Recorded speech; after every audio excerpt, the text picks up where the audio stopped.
Terry, they finally got it done. The Indians signed Edwin Encarnacion.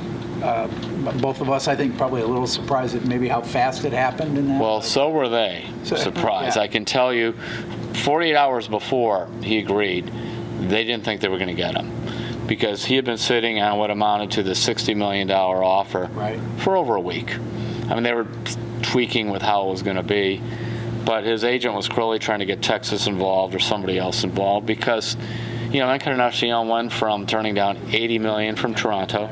Then right away after that, he was offered $66 million from 3 years by Houston. He turned that down, and Houston went out and signed Carlos Beltran right away. And then suddenly it was a little cold out there.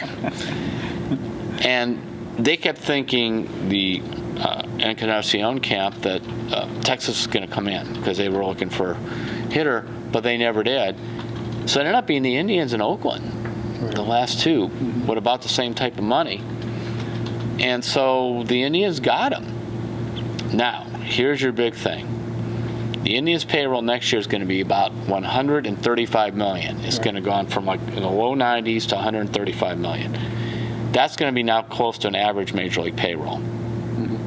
So what is that telling you? Well, need to produce. I mean, yeah, a little more pressure jacked up. On the team, and also, frankly, they're counting on the fans to show up. Oh, you know, that's a big thing too. And also, those contracts that were signed by these other guys over the last few years, these extensions, suddenly they're kicking in. Now Carlos Santana makes $12 million. Yeah. The following players will make $9 million. Andrew Miller, Jason Kipnis, Corey Kluber. Cody Allen's probably going to get $7 million. So now you're starting where it used to be this real discount team. Last year there was only one team that made the playoffs in the bottom half, or bottom 50% in payroll, and that was the Indians. In fact, there were only two teams in the bottom 50% even had a winning record. Right. So the Indians, you know, they said, remember the old thing, well, when the time is right to spend, they actually decided this was the time, and they spent some, and they got the hitter they wanted on a kind of contract that, frankly, they thought they could live with.